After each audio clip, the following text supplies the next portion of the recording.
Hello मेरे प्यारे प्यारे बच्चों। तो कैसी चल रही है आपके बोर्ड्स एग्जाम्स की तैयारी? सर मैथ्स का एग्जाम है अब तो 11 तारीख को और हम तो लगे हुए हैं मैथ्स के अंदर।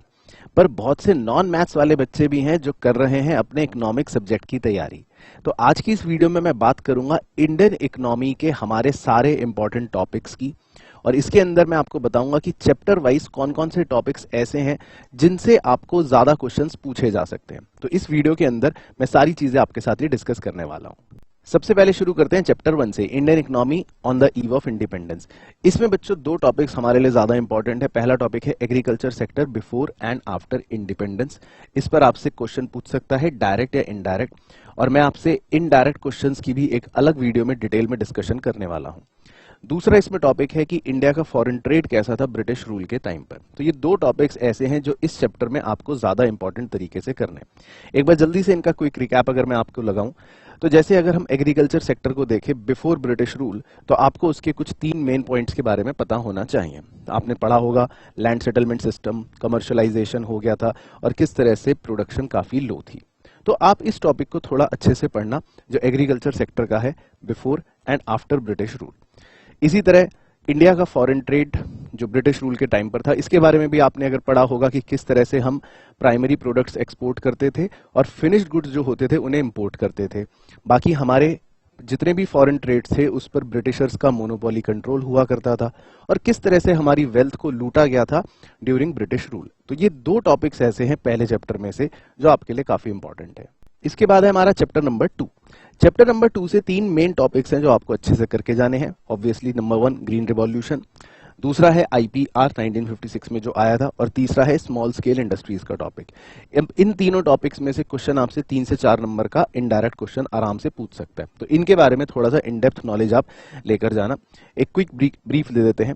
जैसे पहला टॉपिक है हमारा ग्रीन रिवॉल्यूशन का, तो इसमें जो कुछ बेसिक इंपॉर्टेंट बातें हैं आपको सबको पता ही होंगी। कीवर्ड्स, HYV सीड्स, किसानों को क्रेडिट फैसिलिटीज मिली ताकि वो HYV सीड्स खरीद सकें। तो इस तरह की बातें जो हैं ग्रीन रिवॉल्यूशन की, वो आपके लिए इसमें थोड़ा सा इंपॉर्टेंट होंगी। सिमिलरली आपको वो पूछ सकते हैं ग्रीन रिवॉल्यूशन में कि किसान क्रेडिट क्यों लेते थे, तो उस पर भी आपको 3 नंबर का अपना आंसर पता होना चाहिए कि बेहतर इरिगेशन सुविधाओं के लिए या फिर HYV सीड जो महंगे होते थे उन्हें खरीदने के लिए। फिर हमारा दूसरा टॉपिक है IPR 1956 का। तो इसमें आपको पता था कि जो कैटेगराइजेशन करी गई थी ABC शेड्यूल की, वो आपसे पूछ सकता है। लाइसेंसिंग की रिक्वायरमेंट क्या थी उसके बारे में क्वेश्चन आपसे पूछ सकता है। तो दूसरा टॉपिक थोड़ा सा आपको IPR के बारे में पता होना चाहिए। तीसरा टॉपिक है ऑब्वियसली स्मॉल स्केल इंडस्ट्रीज का। इस पर भी 1 या 3 नंबर का क्वेश्चन आपसे पूछ सकता है कि स्मॉल स्केल इंडस्ट्रीज बेसिकली ये क्या कॉन्सेप्ट था, किन्हें आप स्मॉल स्केल इंडस्ट्रीज बोलते हो, इसके बारे में पॉलिसियां आपसे पूछ सकता है। तो आप इस पूरे टॉपिक को अच्छे से एक बार जरूर करके जाना। इसके बाद है हमारा चैप्टर 3 LPG। LPG के अंदर आपके 2 मेन टॉपिक्स हैं। एक तो ऑब्वियसली LPG मतलब जो हमारी पॉलिसियां थी उसमें लिबरलाइजेशन थोड़ा सा मुझे लगता है ज्यादा इंपॉर्टेंट है क्योंकि उसमें हमारे बहुत सारे रिफॉर्म्स थे। लेकिन दूसरा जो छोटा टॉपिक है जिसपे क्वेश्चन आपसे पूछ सकता है वो है आउटसोर्सिंग को लेकर। तो LPG तो आप सब बच्चों को खैर पता ही है, हमारा जो मेन लिबरलाइजेशन है, किस तरह से हमको छूट दे दी थी, पुराने लाइसेंसिंग सिस्टम को हटा दिया गया था। इसके अलावा लिबरलाइजेशन के जो 5 मेन रिफॉर्म्स है जो मैं बता रहा हूं कि इसमें से किसी पर भी आपसे क्वेश्चन पूछ सकता है। तो आप लिबरलाइजेशन वाले पोर्शन को बहुत अच्छे से करके जाना।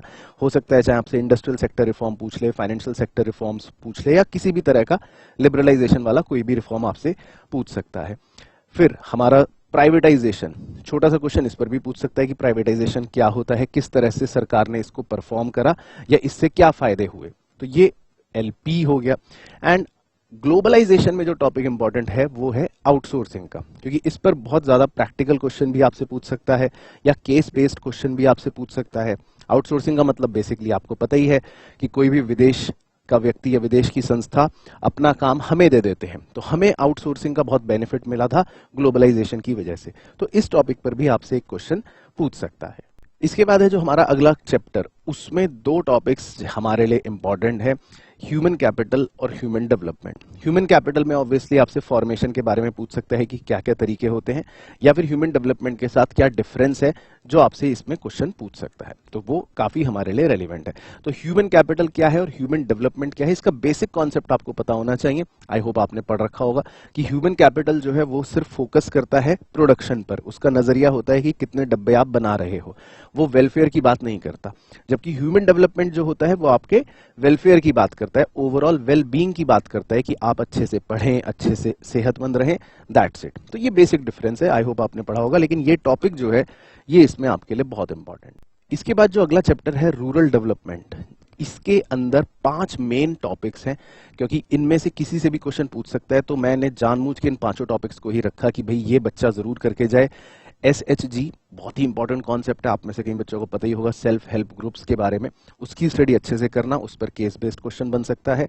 नाबार्ड के बारे में छोटा सा क्वेश्चन आपसे पूछ सकता है, उसकी फुल फॉर्म या उसके क्या फीचर्स या ऑब्जेक्टिव्स हैं, थोड़ा सा वो जरूर पढ़ के जाइएगा। ऑपरेशन फ्लड छोटा सा कॉन्सेप्ट इसमें भी पूछ सकता है, 1 नंबर का क्वेश्चन आ सकता है हॉट्स फॉर्म में। या फिर एग्रीकल्चरल मार्केट और ऑर्गेनिक फार्मिंग, इसमें 3-3 नंबर तक के क्वेश्चन आपके बन सकते हैं। तो एक छोटा सा ब्रीफ ले लेते हैं इन 5 टॉपिक्स के बारे में। आई होप आपने मेन स्टडी कर रखी होगी, नहीं भी कर रखी तो कोई बात नहीं। इसके अंदर बच्चों मैंने PDF में ये प्रॉपर एक रिवीजन बुकलेट बना रखी है 30 पेजेस की। ये जितने भी इंपॉर्टेंट टॉपिक्स मैं आपको इसमें दिखा रहा हूं, इन सबका ब्रीफ यहाँ पर आपके पास इस PDF में भी आपको मिल जाएगा। तो जैसे सेल्फ हेल्प ग्रुप्स है, तो ये बेसिकली एक माइक्रो फाइनेंस प्रोग्राम्स की तरह होता है, जिसमें कुछ लोग मिलजुल कर आपस में एक दूसरे की मदद कर देते हैं। तो यहाँ पर इंटरेस्ट रेट बहुत लो होता है, तो ये एक अच्छा कॉन्सेप्ट था। इसी तरह नाबार्ड क्या होता है कि भाई जो भी रूरल एरिया में डेवलपमेंट बैंक्स हैं, उन सबका दादाजी, जैसे नॉर्मल बैंकों के दादाजी RBI होते हैं, तो नाबार्ड जो है वो एक एपेक्स बैंक है, जो रूरल क्रेडिट के अंदर बैंक्स पैसा प्रोवाइड करते हैं उनका। फिर इसी तरह एग्रीकल्चरल मार्केट या एग्रीकल्चरल मार्केटिंग, इसमें जितनी भी चीजें एग्रीकल्चर से रिलेटेड हैं, जो किसान के क्रॉप उगाने से लेकर अल्टीमेटली बेचने के बीच में सारी चीजें जो हो सकती हैं पॉसिबली, उसे हम मार्केटिंग सिस्टम कह सकते हैं। Assembling, storage, processing, distribution, grading, packaging, transportation, everything. तो इस पर भी आपसे क्वेश्चन पूछ सकता है, इनका बेसिक आइडिया जरूर रखिएगा। देन आपसे ऑपरेशन फ्लड के बारे में जानकारी ले सकता है, कब शुरू हुआ, कौन थे चेयरमैन, किसकी गाइडेंस में हुआ, किस स्टेट में सबसे ज्यादा हुआ, ये सब छोटे छोटे क्वेश्चन इसमें पूछ सकता है। एंड लास्टली ऑर्गेनिक फार्मिंग, बहुत ही इंपॉर्टेंट कॉन्सेप्ट है, बहुत ही इंपॉर्टेंट, इसमें से क्वेश्चन 3 नंबर का भी बन सकता है। इसका मीनिंग वगैरह पूछ सकता है, इंपॉर्टेंस पूछ सकता है क्या है, कैसे करना चाहिए, या इसमें आने वाली कुछ समस्याएं उसके बारे में आपसे पूछ सकता है। तो बेसिकली ये वो टॉपिक्स हैं इस चैप्टर के जो आपको बहुत अच्छे से करने हैं। इसके बाद है हमारा अगला चैप्टर एम्प्लॉयमेंट का। इसमें बच्चों 2 टॉपिक्स हैं, बड़े इंपॉर्टेंट लगते हैं मुझे, एक है कैजुअलाइजेशन का, एक है इनफॉर्मलाइजेशन का, और दोनों इनफैक्ट आपस में लिंक्ड भी हैं। एक क्वेश्चन ऐसा भी बनता है कि क्यों इनफॉर्मलाइजेशन आपको लगता है कैजुअलाइजेशन की वजह से होता है। तो कैजुअलाइजेशन और इनफॉर्मलाइजेशन दोनों टॉपिक्स को आप अच्छे से पढ़ना। आई होप आपने मेन स्टडी कर रखी होगी। कैजुअलाइजेशन बेसिकली क्या होता है? कैजुअलाइजेशन का मतलब यह है कि अगर मैं यहाँ पर आपको छोटा सा दिखाऊं, जो 3 श्रेणियां होती हैं एम्प्लॉयमेंट में, एक होते हैं सेल्फ एम्प्लॉयड जो अपना काम स्वयं कर रहे हैं, एक होते हैं रेगुलर एम्प्लॉयड जो भाई तनख्वाह लेकर काम कर रहे हैं, लेकिन जो कैजुअल वर्कर्स होते हैं, जो दिहाड़ी पर काम कर रहे हैं, मतलब जिनकी फिक्स्ड नौकरियां नहीं है, कोई गवर्नमेंट सिक्योरिटी नहीं है, ऐसे वर्कर्स, उन वर्कर्स की तादाद बढ़ रही है, संख्या बढ़ रही है ओवर द ईयर्स। ये देखिए 1972 में 23.2 था, जो 2000 में बढ़कर 32.8 हो गया। तो मतलब बीते कुछ वर्षों में हमने इनकी संख्या को बढ़ता हुआ देखा, तो बस इसी बात को हम कैजुअलाइजेशन कह देते हैं। तो इस टॉपिक को आप अच्छे से एक बार पढ़ लेना, ये इंपॉर्टेंट है। एंड इसी तरह इनफॉर्मलाइजेशन, कि भैया इनफॉर्मल सेक्टर और फॉर्मल सेक्टर 2 होते हैं। तो इनफॉर्मल सेक्टर के अंदर जो तादाद है वही अगेन, यानी कि जो संख्या है लोगों की, वो धीरे धीरे बढ़ रही है। तो ये चीज दिखा रही है इनफॉर्मलाइजेशन ऑफ वर्कफोर्स। तो 2 टॉपिक्स ये इंपॉर्टेंट है। इसके बाद है हमारा नेक्स्ट चैप्टर एनवायरमेंट।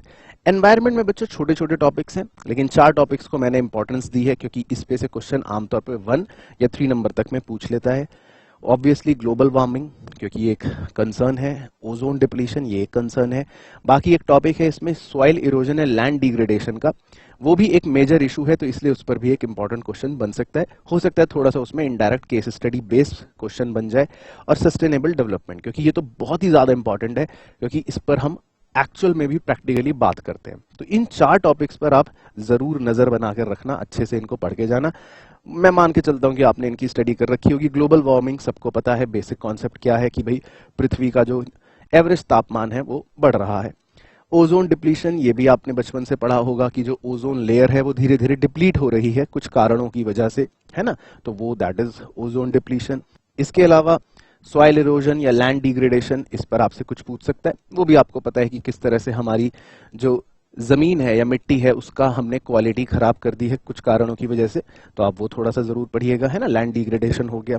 और सस्टेनेबल डेवलपमेंट जो आखिरी टॉपिक है, काफी इंपॉर्टेंट, उस पर आपसे कुछ ना कुछ क्वेश्चन पूछ सकता है कि सस्टेनेबल डेवलपमेंट का मीनिंग क्या है, या कुछ ऐसे ऑप्शंस बताइए जिससे हम सस्टेनेबल डेवलपमेंट को अचीव कर सकते हैं। तो ये बातें आपको इसके अंदर पता होनी चाहिए। इसके बाद जो हमारा लास्ट चैप्टर है, चैप्टर नंबर 10, क्योंकि उसमें सैंपल पेपर में हमारा एक केस बेस्ड क्वेश्चन ही है, एक अनसीन पैराग्राफ की तरह, तो हमने मान के चला कि उसमें कोई ऐसा एग्जैक्ट इंपॉर्टेंट टॉपिक देना मुश्किल है, क्योंकि चैप्टर में पूरा सिर्फ कंपैरिजंस है तीनों कंट्रीज का, तो कोई भी एक टॉपिक वहां पे नहीं उठाया जा सकता। लेकिन फिर भी अगर आपको ज्यादा इंपॉर्टेंस देनी है तो ऑब्वियसली जो चाइना के आपने रिफॉर्म्स पढ़ रखे हैं, चाहे जीएलएफ हो, चाहे डुअल प्राइसिंग हो, या एसईजेड का कॉन्सेप्ट हो, उस पर आप थोड़ा सा ज्यादा फोकस कर सकते हैं। बाकी तो वहां पर आपको इन टोटलिटी सब कुछ पढ़ना जरूर है, क्योंकि उसमें कंपैरेटिव बेस पर क्वेश्चन आने वाला है, या तो डेटा एनालिसिस का, या फिर एक पैराग्राफ दे देंगे जो केस बेस्ड फॉर्म होगा, और उसमें से आपसे 4 पार्ट क्वेश्चन के पूछे जा सकते हैं। तो चैप्टर नंबर 10 में टू बी ऑनेस्ट कोई ऐसा एकदम रेलिवेंट इंपॉर्टेंट टॉपिक नहीं है, उसमें आपको सारी ही चीजें पढ़नी पड़ेंगी। तो ये थे बच्चों मेरी तरफ से इंडियन इकोनॉमी के वो सारे इंपॉर्टेंट टॉपिक्स जो आपको अब अच्छे से जरूर करने हैं। बाकी ये पीडीएफ फाइल आप डाउनलोड कर सकते हैं, बिल्कुल फ्री है हमारे टेलीग्राम चैनल पर। अगर आपको टेलीग्राम चैनल पर ये नहीं मिलती है फाइल, तो आप आरकेजी इंस्टीट्यूट के ऐप को डाउनलोड कर सकते हैं। ऐप डाउनलोड करके आप स्टडी मटेरियल टैब पर क्लिक करेंगे तो वहां पर भी आपको ये फाइल नजर आ जाएगी। बाकी मेरी तरफ से बहुत बहुत बेस्ट विशेस, और बिल्कुल डरना चिंता नहीं करना इकोनॉमिक्स के एग्जाम के लिए। आपके मैथ्स के एग्जाम के बाद मैं मिलूंगा आपके साथ रोज लाइव, और इस बार पूरी तैयारी करवाऊंगा आपके लिए पूरे 100 ऑन 100 मार्क्स की, यानी कि टारगेट सिर्फ एक ही होगा कि हमें लेकर आने हैं 100। तो मिलेंगे तब तैयारी में। Till then take care, bye bye, see you soon.